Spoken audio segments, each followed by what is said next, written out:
The Michael Hatfield RE/MAX team presents Real Estate and More.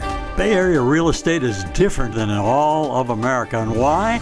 What's up with home buyers? What's on sellers' minds? How is the market? And much, much more. Now, here's your host, Michael Hatfield. Well, welcome to the Real Estate and More show, and thank you for tuning in.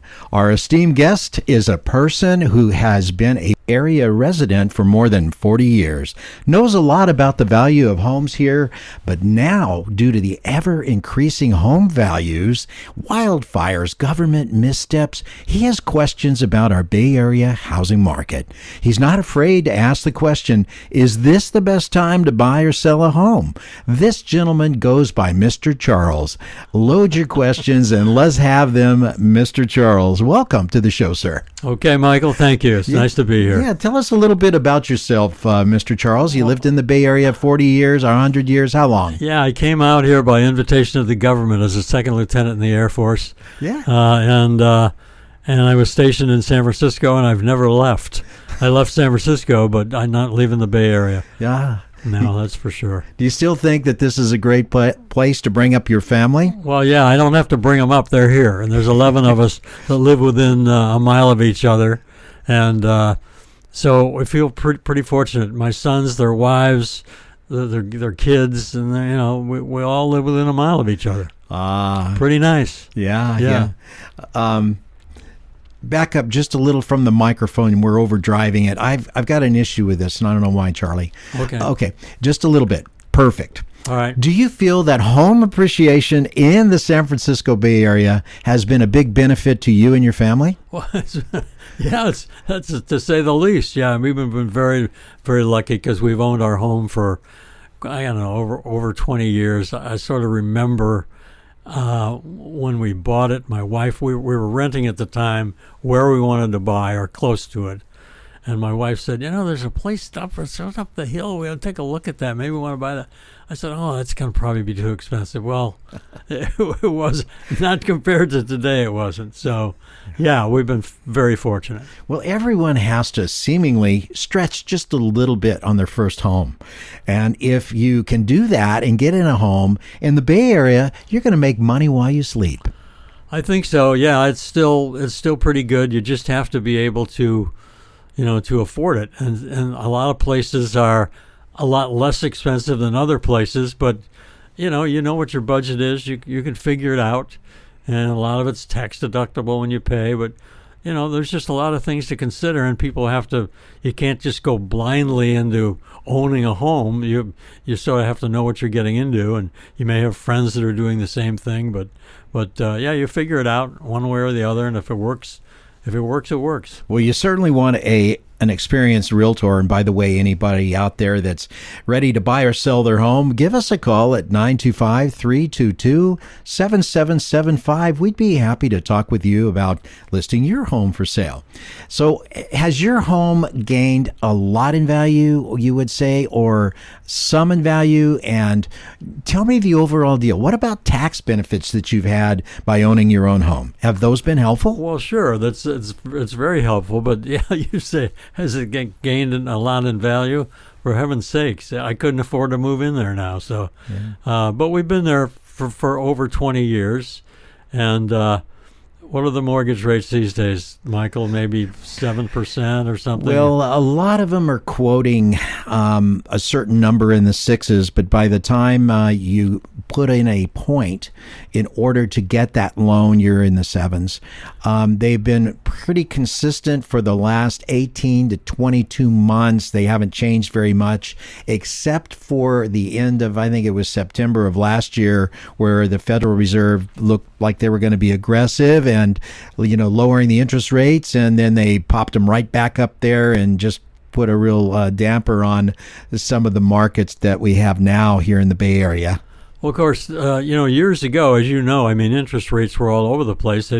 They even they got up to 18% at some point. And I remember we paid, when we initially bought our house, we paid like 8%. I thought, geez, that's a lot. But when the home's only $400,000, what the heck is 8%? Nothing. Nobody cares. Yeah.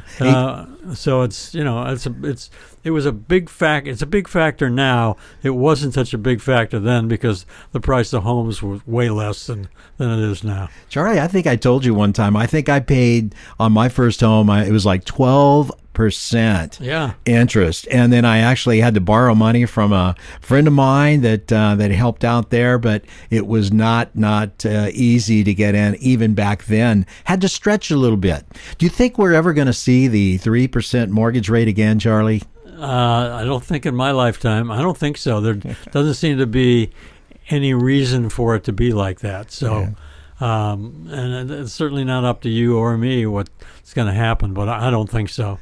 Yeah. I don't think that's going to happen. Well, interestingly, a large segment of our home buyer today are people that are just focusing only on the mortgage interest rates.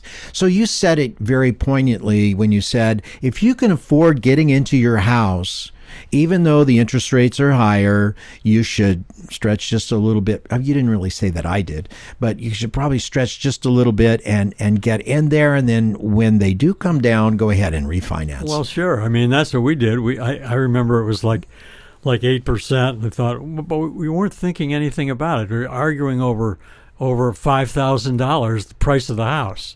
Yeah.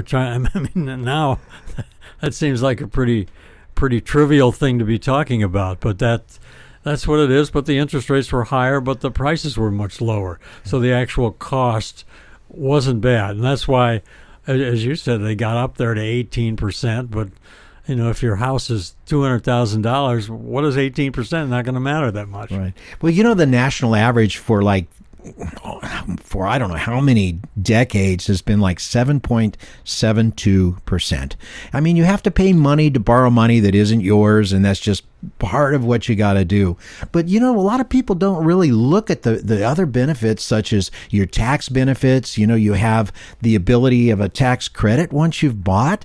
When you go to sell it, if you're married, you have a $500,000 tax credit to where before you have to pay any money on the gain, they take that off of there for you. So that helps you there. Not to mention the fact you do have a mortgage interest deduction. I'm expecting it might just be a little bit better moving ahead. Well, I think it would certainly help people because right now it's up there, 7% or a little higher, a little lower, but all of that means it's still a lot more expensive than for the same amount of money than it was years and years ago. Yeah. So, you just have to kind of roll with it. And if you can figure it out with your finances, you sit there with your wife or your family or whatever you're doing. And if you think you can afford it, it's probably going to get better over the years, for you. So we're going to take a short break. We'll be right back. RE/MAX. The Real Estate Minute with RE/MAX expert Michael Hatfield. Bay Area housing markets are always changing. What should we think of that, Michael? Mark Twain said, "I seldom saw an opportunity until it ceased to be one." We live in the greatest housing market in the nation, but careful thought should be given each time one buys or sells a home.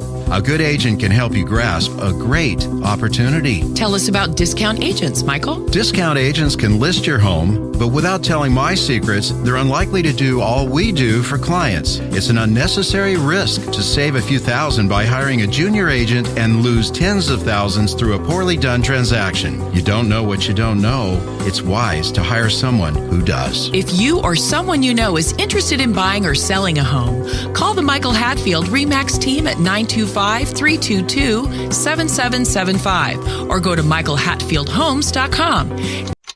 When your real estate needs are beyond the standard and you demand more than the status quo, look no further than the Michael Hatfield RE/MAX Accord team with offices in Danville and 9 more Bay Area locations. Here's Michael Hatfield to tell us more. Do you have a housing problem such as you live in a 3-bedroom home with 3 children and need 1 more bedroom? You want better schools, or your kid's grown up, moved out, and your home is just too large? Our team is a 5-star agent who serves our clients' housing needs as our #1 priority. Call us for a free buyer consultation to start working on your housing problem now. Let us help you to solve your housing issue, whatever your need may be. Call 925-322-7775 to partner buyer or seller needs with the Michael Hatfield RE/MAX Accord team. That's 925-322-7775. 925-322-7775. Come discover a new level of excellence in real estate with the Michael Hatfield RE/MAX Accord team. Now, back to our show. I just, as far as I'm concerned, I just feel really lucky we did things when we did. Absolutely. I think you'd be lucky today, too, by going in and buying. I don't think you can go wrong over time. You have to give it a little bit of time for the home to gain the appreciation. It doesn't always come at one time. It might be, it might take 3, 4, 5, 6 years before you start to see some value gains here in the San Francisco Bay Area. But one thing about this area is that I believe that you're going to see them at one point or another, because that's the historical for the last 40 years. You've seen the values increase. No, absolutely. Yeah. And I don't know very many homes that have decreased in value. I mean, that would be a front page story or something. Yeah. That just doesn't happen. So you have to get the right timing. You do remember the actual 2008 time. Then values went down because that was some other input from outside the industry, outside the housing industry, that caused that to happen. The mortgage meltdown, as we call it, that period. Mm-hmm. But we'd never seen one of those before. Doesn't mean we can't see them again. But over time, all those values have come right back. Yeah, they certainly have, and there aren't very many places, around the Bay Area where homes decrease in value. It's something that people just don't talk about. It doesn't happen. Yeah. Interesting, since the election in November, we have seen December numbers come in almost 16% higher in housing starts. Housing starts rocketed up 16% in December. Both single family and multifamily, seeing big gains. So there's a lot of really good sentiment out there that as we go forward, we're going to see some good things happen. Yeah, I think so. It's just, you have to pay attention if you're, on the verge of, thinking about buying a home. You just have to pay attention to things. You get a realtor, a nice realtor like you, and because you know a lot more about it. You know the ins and outs of everything, and to operate without one just doesn't make a lot of sense. So no, you want somebody experienced, whether or not it's a realtor or not, somebody that's really experienced, especially in the documentation we have today. When you bought your home, you are not going to remember it probably, but it was a one-page deposit receipt. One page. Now we got 16, 17 pages on the residential purchase agreement, plus the associated disclosures, acknowledgments, and advisories. There's a lot to know about that. I know. Yeah, way too much to think about. It wasn't that way a long time ago, but now, you got to pay attention, and you just don't. If you're a buyer, you don't want to have to know every little detail. That's why you have a real estate agent to help you, for heaven's sakes. Totally agree. Now, you had a question about insurance. We just recently had the big fires down in Los Angeles. We've had fires up in the Chico area. We've had fires in Napa. And you had a question about insurance, I think it was. Well, I mean, everybody has a big question about their own home. If they own a home with all these fires, what's going to happen? Those poor people in Los Angeles. That's just a tragedy, and they had to bail out and everything. But now people are looking. What if something like that happened to me? So you've got to be looking at what it costs to insure your home on whatever it is. And I know some friends where they've canceled the insurance and they had to go somewhere else. And we've been fortunate that has not happened to us. But yeah, you got to pay attention to that now. A long time ago, you didn't think much about that. But right now, with all the fires that are going on, now that's on everybody's mind if they own a home. Yeah, interesting. That's one of the first things when we represent a buyer that we do is we lock and load them with a really good plan and get some kind of a commitment from whatever insurance company is needed or will provide insurance. That's one of the first things that we do, and it has now become a contingency available for a buyer. If you can't get insurance, then that means your lender is not going to loan until you do. So it's an important factor now in the home buy, and it's just one of those little things that's crept up on us, and it's made it happen. Incidentally, there is what we call the California Fair Plan, enacted after the time of the Chico fires and then Napa fires. And what it is it's all of the major insurance companies combined that back up to share the risk.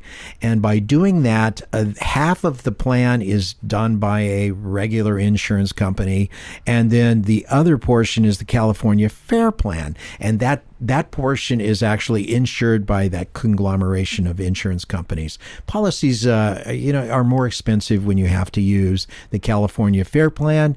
And in a nutshell, if you're near a fire zone or fire hazard zone, you're definitely going to have to do that. Well, see, those are all things you as a realtor know about, but I don't know if every homeowner knows all those things you were talking about. Mm-hmm. They have their insurance company that they've worked with for a long time, and they get a hold of them and say, okay, what's going to happen? How much is it going to cost me to insure this home? And but they might not know all the tricks like I would assume you do. I don't know about all the tricks, but we work pretty hard at it, Charlie. You've been listening to the Real Estate and More show, and we have, let's call him the man on the street. On the show today is Mr. Charles. I call him Charlie, and he's putting all of these questions together for us just so that he can put us on the spot and make us look bad in front of all of you folks.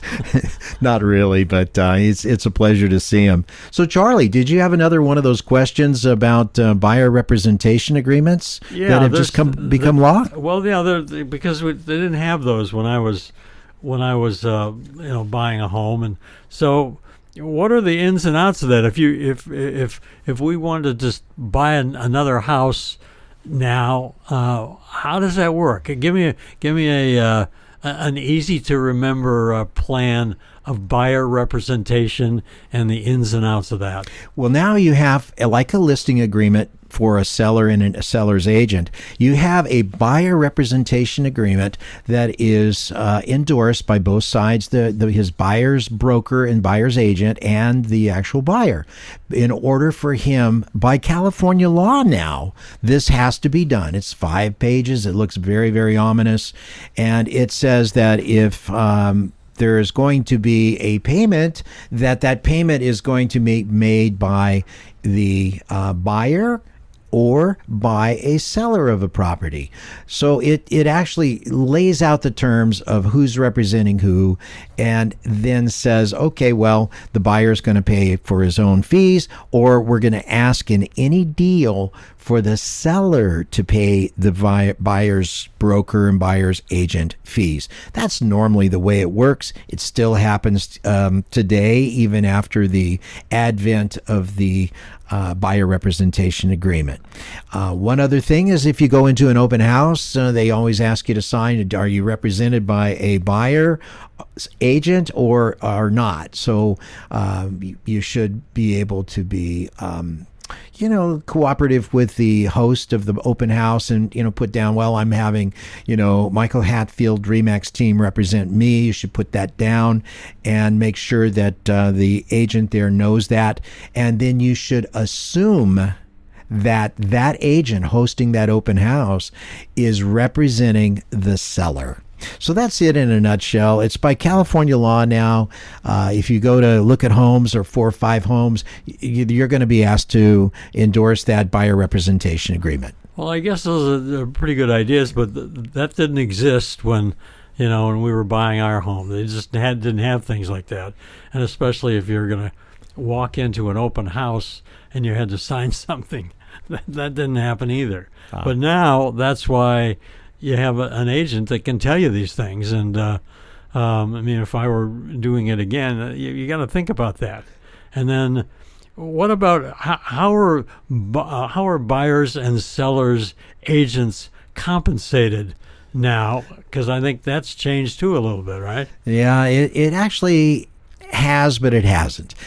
Typically, for the last several decades, the compensation for a buyer's broker and agent has been included in the offer that he makes, and is paid from the seller's side. Roughly speaking, throughout time, there's a percentage there, and it is attributable to whatever area that you're in. But it's always been in the past paid by the seller side. I would say always. I would say 98.9%. And now the opportunity is for the buyer to say, I'm going to go and I'm going to pay my agent directly, and you make an offer net of the buyer's compensation being paid by me. So it could go either way, or you can ask the seller, hey, I want you to pay that, which is good because, in my view, because it still allows the value of the homes to be consistent, meaning that home prices have typically paid for the compensation to the brokers through the sale of the property from the seller side. And if you're paying it from the buyer side, it's showing the house sold for less money than what it really did. Okay, then, but these are important things, and I don't think this was the case years ago, where you didn't have to think about stuff like that. You had a buying agent, and you didn't even think about the commissions or what it was. All you were worried about was buying the house, and if there was a seller, if they had to do any what do you call what's the word for fixing up the house? Improvement, repairs. Yeah, you have to do certain things, or you wouldn't be able to sell it if you don't paint your bathroom or whatever it might be. But I don't know if those things are around much anymore. People will buy the house if they like it. They'll figure that out one way or the other. Well, I don't know. It sure seems like the homes in our market today, our market today is a limited number of sellers and a limited number of buyers at this point. Things are looking like they might start sparking up a little bit, but it's a limited number of sellers and a limited number of buyers. Okay. So in order for the homes to sell, you definitely want to have your seller spruce it up, as you like to say. But you do definitely want to make it look good. You want to stage the home. You want to have it ready for a person to say, this home has just made me feel like this is someplace that I need to live, and it makes me feel comfortable. So, that's what I'm going to do, is I'm going to offer to buy it. And the selling agent, like you, let's say, you would know you can probably walk inside a house and look around the outside and say, well, here's what I think we have to do to get them a maximum value out of this. Exactly correct. Whether it's put on a new roof or paint this or do that, that's what, that's where you're earning your money. So you kind of tell what has to be done to make it saleable. Well, so much is important based on intuition of an experienced agent. There's so much that is helpful to a client. When we do walk in, the house has been painted last week. Well, that's not needed to be done. What about the countertops? What about this? How can we best present this home to where it will be attractive to the most amount of sellers? That's what we're thinking as a real estate team. Yeah, and almost any home that's going to be sold they're going to have to do something to make it more attractive, right? You have to. Yeah. You really have to. If you just take a home and it hasn't, there's deferred maintenance from 30 years and it doesn't look really good, a lot of people say, no, I'm not going to make an offer with that. So what we do, if the house is, and the sellers are amenable, we want to try and get them the maximum amount of proceeds from the sale. And that may include, painting the inside, painting the outside. Maybe the floors are really bad, so you redo the floors.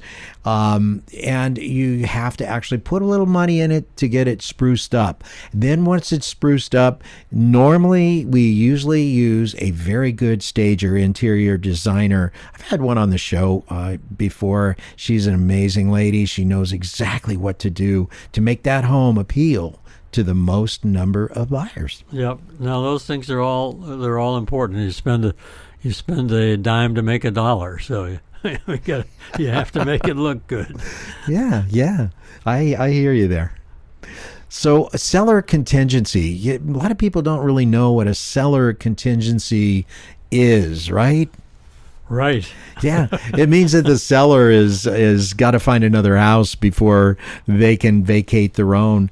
When we go in and we take a listing contract, we sit and talk with the seller, find out what their needs are. Are they going to go and buy a 80-foot mobile home or a RV and go around the States? Or have they already bought another home elsewhere? Or are they going to do something else? We need to know those things. And when we know those items, it can so much help us to prepare the home and prepare a potential buyer to come in with the biggest amount of money, hopefully a bag of gold for the sellers. And Michael, do most sellers have contingencies? Oh, yeah. They do. Absolutely.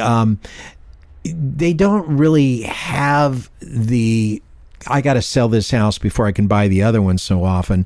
But when they do, it's a real challenge for their realtor to do. But there are contingencies, and that's what I first started to respond to in the contract.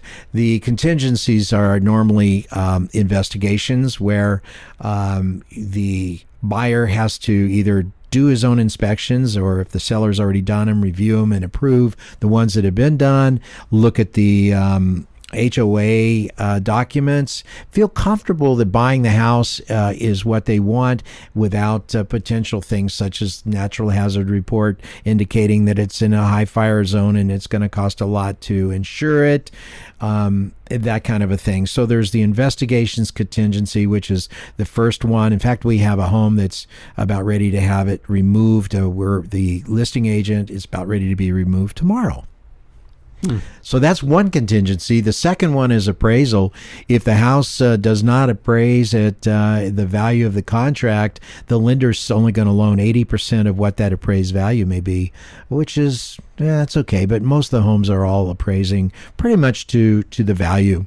And then, of course, there's the loan contingency, which means that if you don't get the loan, they don't have to buy the house, which doesn't put their earnest money deposit at risk. Well, you're starting to talk about a lot of things that a seller or a buyer without a realtor helping them guide them through these things, that can be pretty sticky. You could make some mistakes. Yeah, absolutely.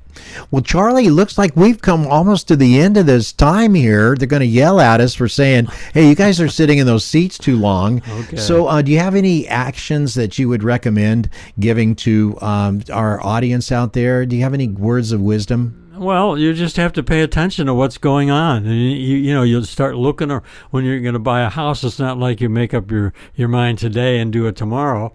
But you start looking around, you start talking to your friends, you kind of snoop into, you sort of know what the value is, but you need somebody like you or an agent that knows what they're doing to help you through the process, because ultimately that costs you some money, but you probably make it up in the sale or the buying, one way or the other. So it's worth it. Wow. All really good to know. And thank you for your questions, Mr. Charles, a.k.a. Charlie. You've been listening to the Real Estate and More show, and I thank you for listening in. Buying or selling a home is one of the biggest financial decisions you'll ever make, and it can be a very challenging experience or one filled with excitement and joy. Buyers often face difficulties of personalizing their home and their new space, managing the payments, and so forth. Get an experienced agent. We're happy to talk with you about listing your home if you're ready, or representing you as a buyer. We'll be right back with our next special guest. Stay tuned. Please remember to go to our new YouTube handle, My Real Talk Show. That's My Real Talk Show at youtube.com, and touch that subscribe button. You can also find past aired shows at our handle, My Real Talk Show, on youtube.com.